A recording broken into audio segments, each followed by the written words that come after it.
دور ہٹو، مروہ زور سے چلائی۔ سائم حیرانگی سے اسے دیکھ رہا تھا۔ اب کیا ہوا ہے وہ اسے سمجھ نہیں پا رہا تھا، کیونکہ اسے کسی بات کا علم نہیں تھا۔ تم نے دھوکہ دیا ہے۔ سمندر کی ہوائیں مروہ کے بالوں سے ٹکرا رہی تھیں، اس کی آنکھ میں ابھی ابھی آنسو تھے۔ مجھے کچھ سمجھ نہیں آ رہا، مجھے پوری بات بتاؤ۔ سائم 2 قدم آگے آیا، اس نے پھر سے مروہ کو پکڑنا چاہا، پر وہ 2 قدم پیچھے چلی گئی۔ سائم نے اسکائی بلو شرٹ پہنی ہوئی تھی۔ کیا آج تمہاری انگیجمنٹ نہیں ہے؟ اب یہ تمہیں کس نے کہہ دیا؟ سائم اس کے سامنے حیران کھڑا تھا، ہاتھ کی ایک انگلی ماتھے پہ تھی۔ سائم ابھی تک نہیں آیا، آنٹی سب کیا سوچیں گے؟ مہروش نے وائٹ میکسی پہنی ہوئی تھی اور ایک دلہن جیسی تیار ہوئی تھی۔ وہ آ جائے گا، تم ایسے ہی پریشان ہو رہی ہو۔ وہ نہیں آئے گا، کبھی نہیں آئے گا۔ آپ بس مجھے جھوٹی تسلی دے رہی ہیں۔ نورا بھی پاس ہی کھڑی تھی۔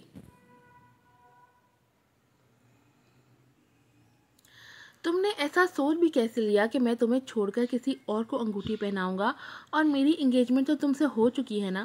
سائم اور مروہ سمندر کے کنارے لیٹے ہوئے تھے، مروہ کا سر سائم کے بازو پر تھا۔ انگیجمنٹ تو تمہاری تھی، میں نے غلط تو نہیں سوچا تھا؟ سائم نے مسکرا کر ایک نظر مروہ کو دیکھا، جو حیرانگی سے اسے دیکھ رہی تھی۔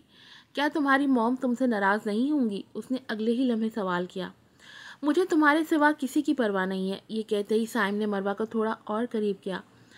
تم میری شہرگ ہو، میں بہت پہلے تمہیں بچا چکا ہوں۔ میں اب تمہارے بغیر رہنے کا سوچ بھی نہیں سکتی۔ تم جانتے ہو آج میں کتنا ڈر گئی تھی۔ مجھے تمہارے منہ سے اقرار سننا اچھا لگتا ہے۔ مجھے ایسا لگتا ہے کہ میری محنت کا پھل مل گیا ہے۔ تم جانتی ہو تم میری زندگی کی پہلی چیز ہو جس کے لیے میں نے اتنی محنت کی ہے۔ مجھے زندگی میں سب کچھ بہت آسانی سے مل گیا، بس ایک تم تھی جو ماننے سے بھی نہیں مانتی تھی۔ سائم کی نظر آسمان پر تھی اور وہ مسلسل بولے جا رہا تھا۔ جب کافی دیر تک اسے کوئی جواب نہ ملا تو اس نے مڑ کر مروہ کو دیکھا، جو گہری نیند سو رہی تھی۔ سائم ہلکا سا مسکرایا تھا۔ عثمان مروہ کا کوئی پتہ نہیں ہے، آدھی رات گزر چکی ہے، وہ دونوں روڈ پہ گھوم رہے تھے۔ تم نے سائم کو کال کی ہے، پر اس کا نمبر بند جا رہا ہے۔ وہ دونوں کافی دیر سے مروہ کو ڈھونڈ رہے تھے، لیکن مروہ انہیں کہیں نہیں ملی تھی۔ او میرے خدا، یہ لڑکی کبھی بھی سکون سے نہیں رہنے دیتی۔ میری آدھی زندگی تو اسی کے مسئلوں میں گزر جائے گی۔ کہیں مروہ نے خودکشی تو نہیں کر لی؟ عثمان نے اپنی رائے دی۔ سائرہ نے عثمان کو بڑے غصے کی نگاہ سے دیکھا۔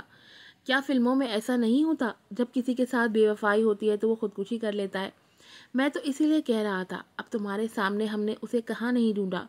تمہیں مروہ کی کوئی پرواہ نہیں ہے؟ سائرہ نے ہاتھ کے اشارے سے پوچھا۔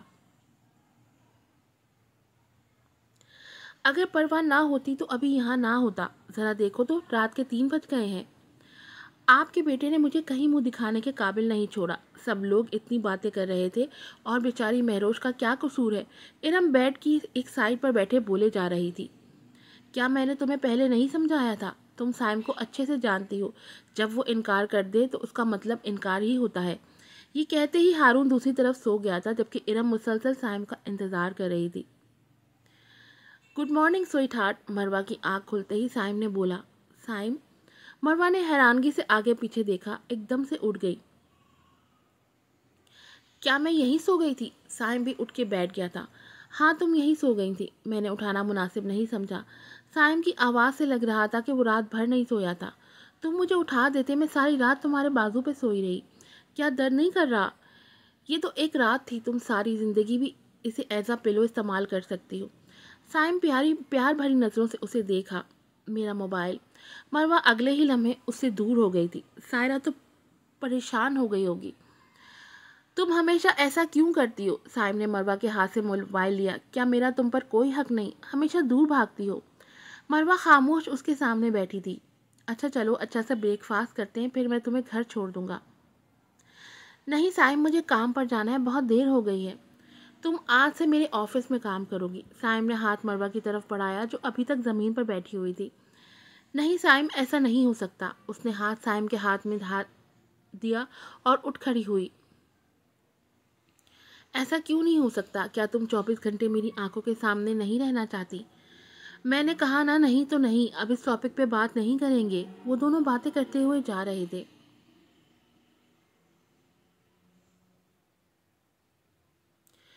تم کہاں تھی ساری رات؟ مروہ، کیا تم میری جان لینا چاہتی ہو؟ میں کسی دادی جان کی روح آ گئی ہے۔ مروہ ابھی دروازے پر تھی کہ سارہ نے پوچھنا شروع کر دیا۔ مجھے اندر تو آنے دو۔ مروہ نے اسے دروازے سے ہٹایا اور اندر آ گئی۔ کیا تم سائم کے ساتھ تھی؟ ہاں، میں سائم کے ساتھ تھی۔ او میرے اللہ، تم پاگل ہو گئی ہو؟ وہ کافی دیر مروہ سے لڑتی رہی۔ تم کہاں تھی ساری رات؟ سائم، میں کچھ پوچھ رہی ہوں۔ ارم بالکل سائم کے سامنے کھڑی تھی۔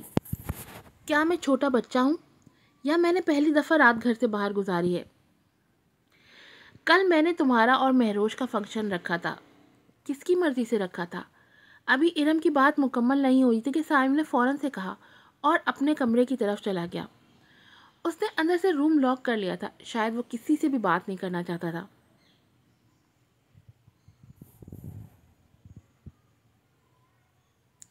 تمہارا کام میں کیوں کروں عثمان؟ مروہ نے کپڑے کا ایک ڈبہ عثمان کے ہاتھ میں دیتے ہوئے کہا۔ یہ تمہارا کام ہے، میرا نہیں۔ تمہاری وجہ سے میں ساری رات نہیں سویا، کہاں نہیں ڈھونڈا میں نے اور سائرہ نے تمہیں۔ اب یہ کام تم ہی کرو گی۔ عثمان نے ڈبہ واپس مروہ کو دیا۔ ہیلو مروہ۔ مروہ نے پیچھے مڑ کر دیکھا تو اجے تھی۔ کیسی ہو تم؟ وہ مسکراتی ہوئی اس سے پوچھ رہی تھی۔ اسے دیکھتے ہی مروہ کا رنگ اڑ گیا تھا۔ بس اسی کی کمی تھی، عثمان اپنے ہی من میں بڑبڑا رہا تھا۔ میں اب ایسا کچھ نہیں کروں گی، تمہیں جو کرنا ہے کر لو۔ میں خود سائم کو سارا سچ بتا دوں گی، اس کے بعد تمہارا کھیل ختم ہو جائے گا۔ اور یہ سننے کے بعد سائم تمہیں اپنے ساتھ رکھے گا؟ اسے جھوٹ سے سخت نفرت ہے اور دھوکہ دینے والے کو وہ کبھی معاف نہیں کرتا۔ اور تم نے تو اس سے جھوٹ بھی بولا اور دھوکہ بھی دیا، تو تمہارے ساتھ تو پتہ نہیں وہ کیا کرے گا۔ میں نے اسے کوئی جھوٹ بھی نہیں بولا، جو کیا ہے وہ تم نے کیا ہے۔